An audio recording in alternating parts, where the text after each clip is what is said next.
হরিপুর গ্রামে বিয়ে হয় সখিনার। তার স্বামী প্রবাসে থাকে।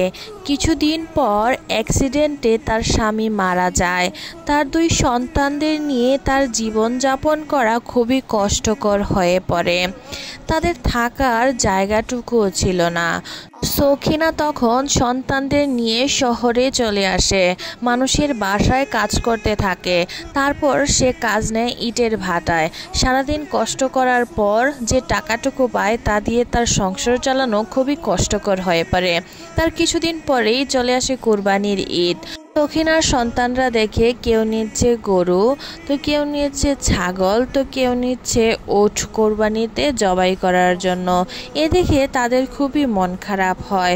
তখন তারা তার মাকে বলতে থাকে, মা, আমরা কি এবার ঈদে গরুর মাংস দিয়ে ভাত খেতে পারবো না? সখিনা তখন তাদের সন্তানদের বলতে থাকে, দেখো বাবা, আমাদের থাকার জায়গাটুকু নাই। যে টাকা আমি ইটের ভাটায় কাজ করার পর পাই, সে টাকা দিয়ে ঘর ভাড়া, থাকা খাওয়াই চলে যায়।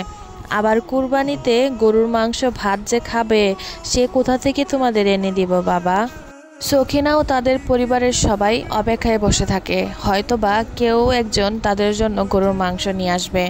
যখন সারাদিন গড়িয়ে সন্ধ্যা নেমে আসে, সখিনা তখন চুলোয় আগুন জ্বালায়। ঘরের মধ্যে যা ছিল তাই সে রান্না করতে চলে যায়।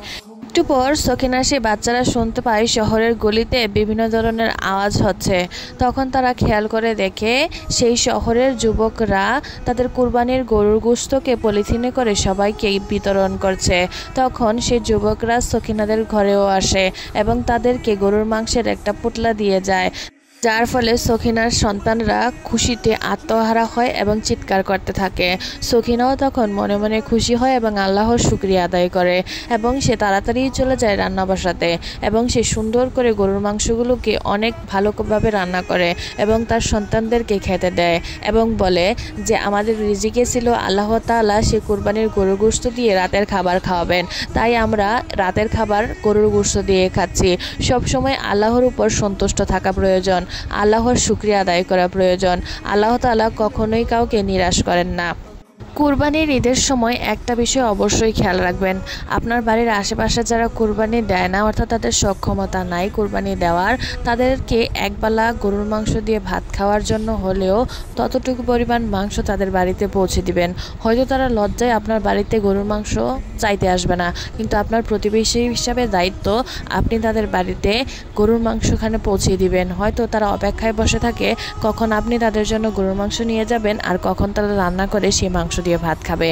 তাই আমার অত্যন্ত একটা রিকোয়েস্ট যে আপনারা অবশ্যই তাদের বাড়িতে গরুর মাংস পৌঁছে দিবেন। মহান রাব্বুল আলামিন আমাদের সকলের কুরবানিকে কবুল আর মঞ্জুর করুক, আমিন।